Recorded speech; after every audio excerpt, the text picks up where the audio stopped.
All right, hello and welcome. As you know, if you've watched the channel, my name is Tombo. I have my first series was Tombo Talks, and I wanted to limit myself within a 5 minute minimum and a 10-minute maximum for the length of my videos. Basically, the Tombo Talks series was me getting a question either from Facebook, YouTube, Instagram, and then spending that 5 to 10 minutes just giving answers to those questions. I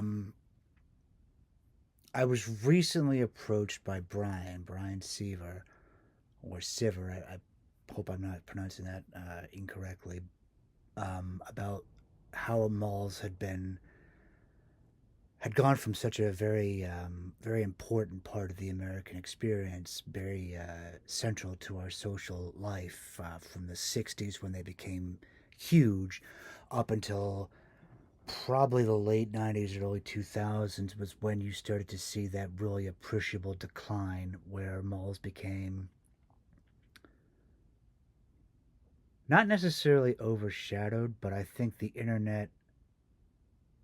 way that the malls had behaved, the way that they treated customers, the way that they had treated potential customers, especially, um, led to their downfall, along with a lot of the insider industry arrogance. Stuff I'm going to get into a little bit more here as the video goes on. So I was thinking because Tombo Talks had that time limit, I don't want to limit myself here. So I was thinking of taking that in turn, like a topics with Tombo or Tombo's topics, where I pick something a little bit wider and I start going into a little bit more the nitty gritty. So I do want to launch this. I've recently, just actually today, just put in an order for a GoPro, which is going to add technically to my abilities here as far as doing some better videos. Right now, I'm shooting this on my MacBook. The iPhone that I was using, the screen protector had a little, the lip was right sort of at the very bottom of the selfie lens. So they were coming out. There's a little bit of like a haze to it. It didn't really have that professional video quality look that I was looking for here with doing this. Um, so again, this is on the MacBook, and once the GoPro comes, I'm going to start setting that up and doing the interview style, the topic style with that. I don't want to kill the Tombo Talks program just yet. I am still getting a flurry of activity with that. So Tombo Talks will have its own site. I'm going to set aside a spot of that for my YouTube channel as well as keep that going on Facebook. But I think I'm going to launch this a little bit more into a different avenue. So it'll be a different album on Facebook, of which the shopping mall will be the first installment of that. I'm still waking up, as you can see, with the coffee. So, before we talk about the decline of the American mall, especially for the younger viewers who maybe didn't have as much exposure or as positive an exposure to what the mall was as maybe my generation or older generations had it, it might be really good to give everybody who doesn't have the same experience that I did, or didn't have the same experience that I did, to sort of get a glimpse into that. Um, so World War II ended, and all the GIs came back after VE, Victory in Europe, and VJ, Victory in Japan Day. They came back young, they came back virile, and they came back to their high school sweethearts, and, well, they wanted a place to live. Um, that generation, Gen X, as you might know if you follow that, was one of the largest generations. So they came back and they needed a place to live. A lot of that movement, instead of people living in the cities, they tended to move out. There was a big trend in America, fueled by the automobile, and the interstate highway system began moving away from major cities. So they moved out into the suburbs. Philadelphia had, Abington, Bryn Mawr. If you look at the New York City metropolitan area, you'll see a larger trend outside of the five boroughs into Suffolk and Norfolk County on Long Island, or into Orange and Rockland County in New York, or to the Jersey side of the Hudson. So you saw a lot of the Jersey side that started seeing a lot more sprawl. That area of New Jersey has always kind of been heavily populated, but there was an increased push to get out of New York City. People wanted the New York City wages without the New York City prices, the New York City rents, especially Manhattan rents. Uh, you could repeat that for Detroit, for Akron, Cincinnati, um, Minneapolis, St. Paul, Philadelphia, around not Philadelphia, California. That was a very pronounced movement as well, outside of those cities into the suburbs. Um, and while that was a great thing for land development and real estate agents, realtors, that became there was a very quick realization that, hey, where are these people going to shop? Used to be you would have to struggle for finding a parking space, feed a meter, go out and do your shopping in downtown, or there was a neighborhood shop that had your food needs. With the rise of suburbia came the rise of the strip malls and the shopping malls and the big box stores, free parking lot, small store in the middle. Um, it was about the 1950s that you saw the shopping mall become insanely popular. Uh, there was that fresh wave, just wave after wave of people moving out of the major cities into these suburbs, these sprawling suburbs. And by the 1960s, you saw it was huge. One of the problems, for example, I live in the eastern half of Pennsylvania, the Commonwealth of Pennsylvania. I'm very close to New Jersey, about an hour and a half away from New York City, about an hour north of Philadelphia. So I'm in a somewhat built up, semi rural kind of area.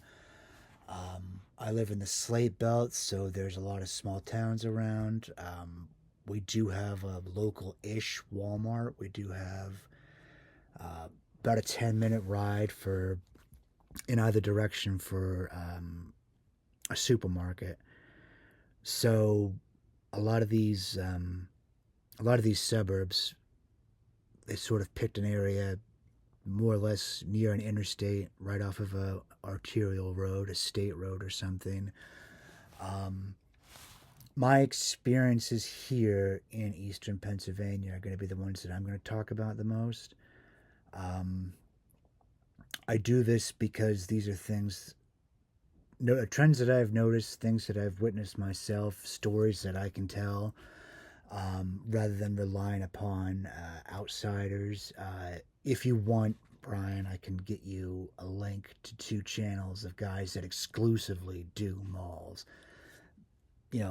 One guy, Dan Bell, he has a GoPro on a headlamp thing, and he's got like a beanie or something to kind of conceal that.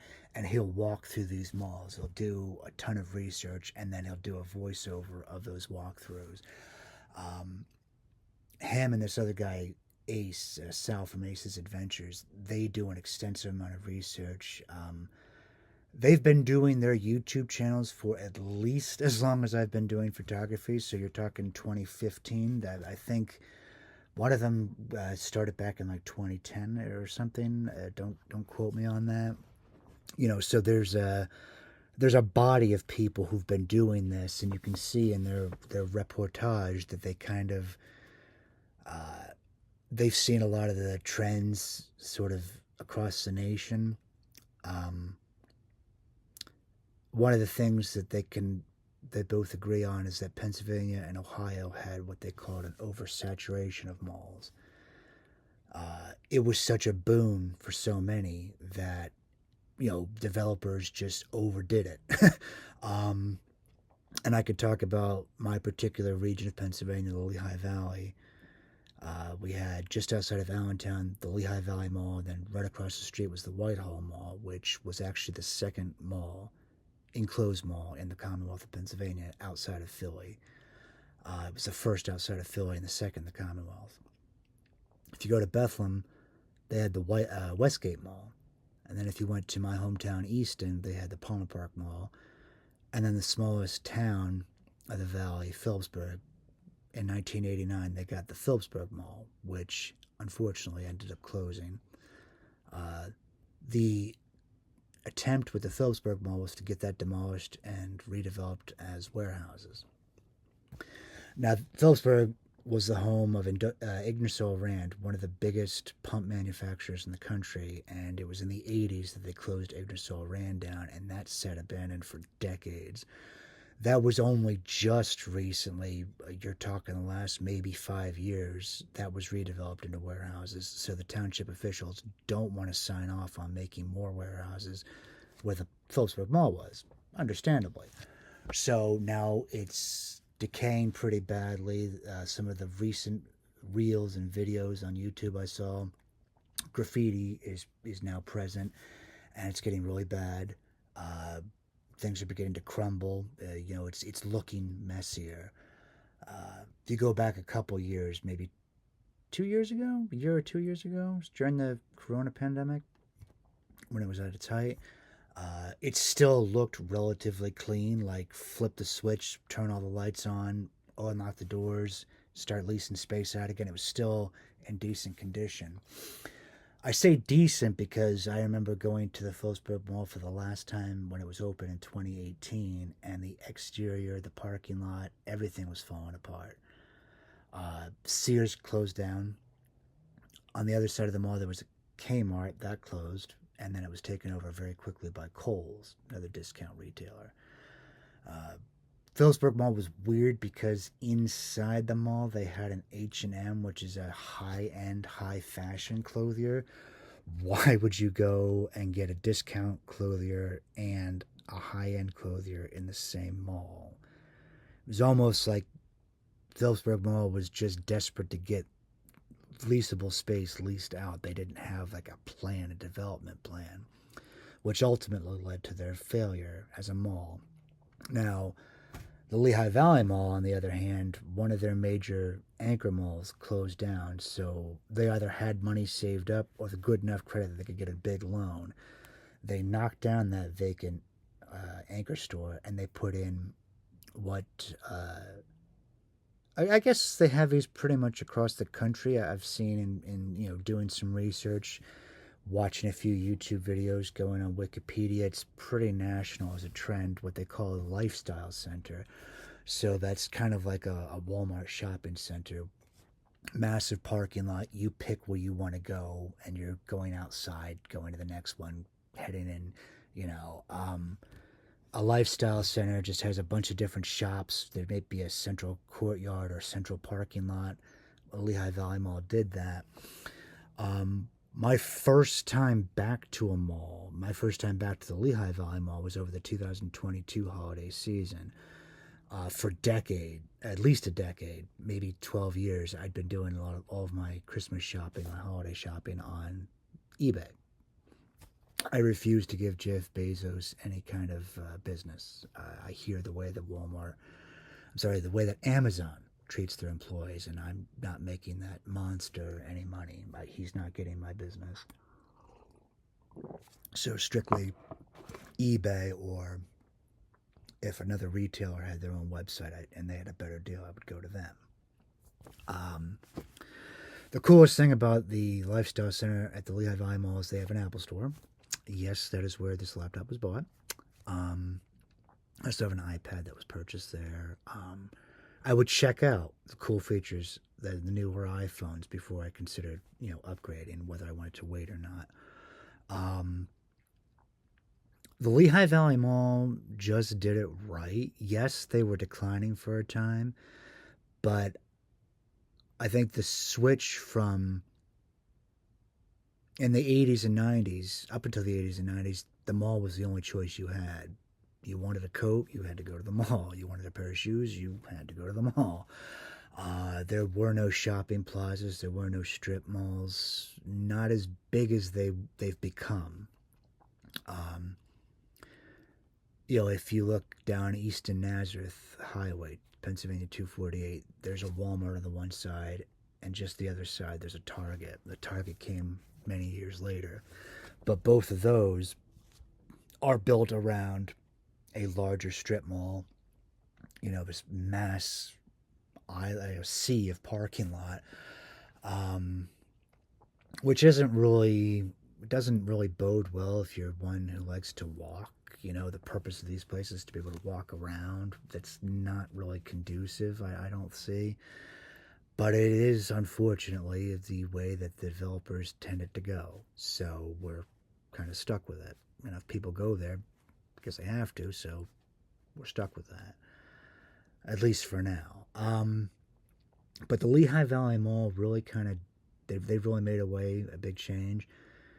Every one of the retailers that I went to, their employees were friendly. The mall itself was clean. The bathrooms were clean.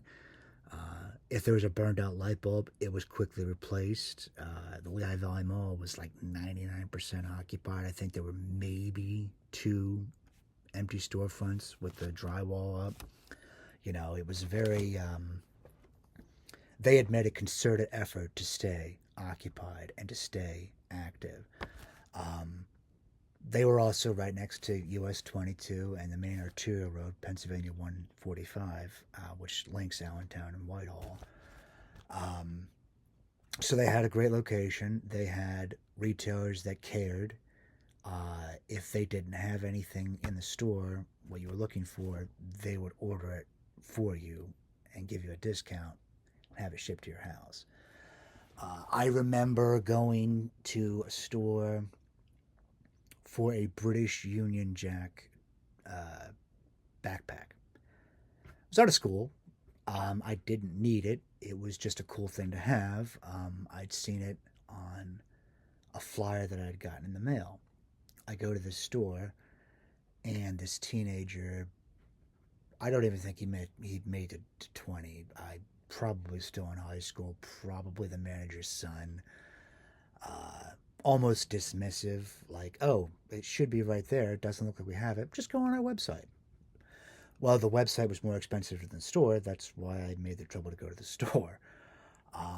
I refused to go to their website. This kid literally just turned and walked away. He didn't even offer to buy it for me or to order it for me and get it shipped to my house. He didn't offer any kind of discount for my troubles. Nothing. I ended up going on eBay. The store would have charged me $52. The website would have charged me $74. I think $78. It was free 2-day shipping, and I had my backpack. I remember a friend of mine. This is going back maybe 2005, 2006. We had met up in Binghamton, New York, and there was the Oakdale Mall up there. They didn't have what he was looking for. He was a violin player in a classical orchestra, and part of that wardrobe, it was an evening gown if you were a lady, and if you were a gentleman, you wore a classic tuxedo with the coattails. Well, I remember he'd come down to visit, and at the time I was living in the Palmer Township section of Easton, so we had gone locally, and nobody was giving this guy, they weren't even listening to him. They would say, well, if you want, this is whatever year it was, 2005, 2006, the modern tuxedo wearer, the tuxedo aficionado doesn't wear a tuxedo with coattails. Nobody was listening to my friend. Well, yeah, I'm not a modern aficionado. I'm not going to cocktail parties. I'm playing in an orchestra. Nobody would listen. Nobody bothered to fit him out, place an order, have something customized, made for him, nothing. So he ended up having to go online as well. A lot of I'm not sure if it's because they had been so high for so long, the malls got an arrogance, or if they just stopped sensing what it was customers wanted, or if they just stopped listening to what customers wanted, that they kind of had that disconnect. That disconnect is a large part of why Sears and Kmart failed. They went from being Sears, the number 1 retailer, to Walmart, or Kmart at the time, being the number 2 retailer in the country. Last time The most up-to-date list I could find is there's 3 Kmarts. One in eastern Long Island in Bridgehampton, one in New Jersey, literally just outside of the New York metropolitan area, and then the final one down in Florida. The most recent video I could find of the Florida one, it's very moldy and smelling inside, and the air conditioner wasn't running, and you're in Florida. I don't know how much longer the Kmart brand is going to be able to keep going if that's the kind of feedback people are giving when they're taking a GoPro into a store. You know, how much time they have left as a growing concern is anybody's guess, but I can't see it lasting too long. Um, there are, I think, 10 Sears stores. There is one again in the New York metropolitan area, New York City metropolitan area, on the Jersey side. Um, I've seen YouTube videos of that, and they're not as popular as they used to be. They're not packed. Um, Both companies really kind of failed in that they stopped listening to customers. They stopped. Sears especially used to be very good at sensing and investing ahead of any kind of fad or change in trends. Um, what made Sears huge was they had the Sears catalog. So if you're talking about a rural America before the interstate, that was the way to buy. Beds, dressers. At one time, Sears even sold houses. You got a crate filled with everything you would need to build your own house. Um, they were massive. They were absolutely massive, and they stopped. They got ahead of themselves. They got a big head on their shoulders, and they stopped thinking. They stopped caring about the customer. They stopped watching out for and anticipating those trends. The thing that got them to be so successful as a business was watching and thinking ahead of those trends and beating their competitors to offer those trends, to be ahead of the curve. Well, they just stopped doing that. So Home Depot, Lowe's ended up taking over a huge chunk of the appliance chain. Sears wanted hard money fast, so they started selling off Land's End Apparel, Craftsman Tools. Yes, it got them the cash that they needed right about the time that they needed it, but now they lost that exclusive market. If I want to buy Land's End clothing, I no longer have to go to Sears. I can go anywhere else. As long as you sell Land's End, I can shop there. I can get my Land's End gear. So they really, and it's unfortunate because I remember growing up in the 80s and 90s, Craftsman Tool had a lifetime guarantee. My dad was an industrial mechanic for years. You're talking a good 20 plus years. So anytime, on a tough job where he beat his tools up and the wrench broke, you just walked in, they gave you a replacement, boom, you didn't even have to show a receipt. I remember him being quite shocked when he was told we no longer value the lifetime warranty.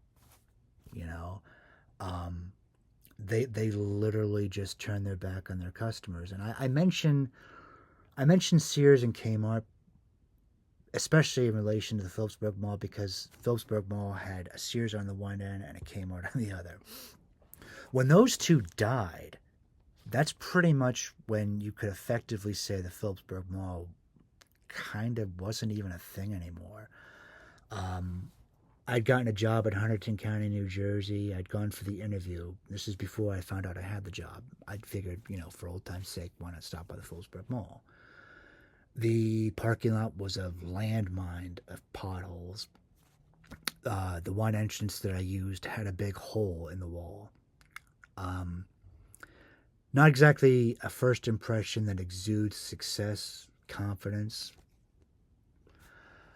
There was an indoor antique store that took up an old storefront that was only open on the weekends. So if you went like I did midweek, you weren't getting past that locked gate, I think at the time that I'd gone, even the H&M was they relocated elsewhere, to a better location, a more more positive, a location that had a more positive connotation. The Phillipsburg Mall just wasn't a positive location. It lacked. It didn't give anybody a reason to want to be there. And that's why Phillipsburg Mall failed. They stopped giving people a reason to want to go. They stopped providing the things that people wanted, and that's why Phillipsburg failed. Not all malls are created equal. Randall Park Mall and Rolling Acres Mall, they were both in Ohio, Akron. And I think they were 20, 25 miles apart, so they were on opposite ends of the city of Akron, Ohio.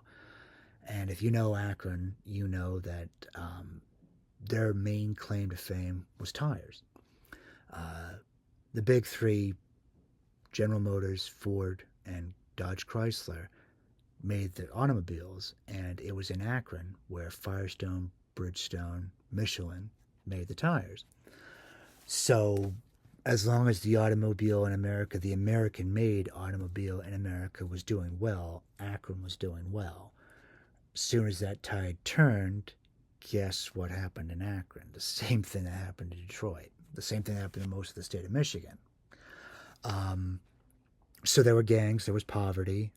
For a long time, Rolling Acres had retired police officers hired as security guards. In a move to save money, they stopped doing that. You got security guards with little to no experience and individuals that had no rapport with these gang members. So it was the lack of anybody feeling safe when they went shopping that really slaughtered those two malls. Not all malls are created equally. There are, like I said, the Lehigh Valley Mall is doing very successful. The Stroud Mall isn't doing successful. That's very much a dead mall. I went during the 2022 holiday season there as well. Yeah, it was probably 24 people in the whole thing. Whereas Lehigh Valley Mall, while those weren't the crowds I remember in the 90s, it was still pretty close. Like the parking lot was full, the main concourse area was full. It wasn't packed, but there was definitely people there. There were definitely shoppers there. They were walking around with bags of shopping. I did not see that as much in the Stroud Mall. You'll never see that again at the Phillipsburg Mall. Rolling Acres, Randall Park, Northridge, they're all gone. They just stopped caring. And I think that that's the major lesson. They just didn't care why. They didn't care about the people that were shopping there. They didn't care about why they were shopping there. And that was what killed them. Ultimately, they forgot who they were there to serve. And that was going to cost them. Just like it cost all those Sears that closed down, all those Kmart's.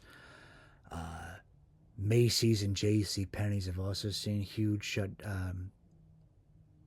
store closures, massive layoffs. Locally, they're still up and running. They're nothing like what I remember them being. Just like Sears, they just don't speak to customers anymore. And those trends changed. I remember going back to the Phillipsburg Mall. There was a security guard. If you were making noise, he would just leer at you in the shadows like a creepy kind of pervert kind of vibe.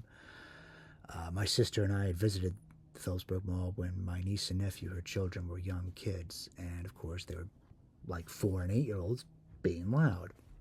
And I remember this security guard. First, he caught my sister's attention, and she gave him a dirty look. And then I looked back and saw him.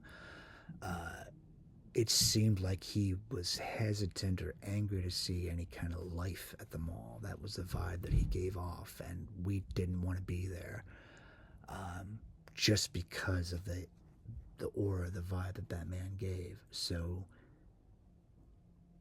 what malls were doing in the 90s with the code of conduct and the dress code was pushing away the younger demographic.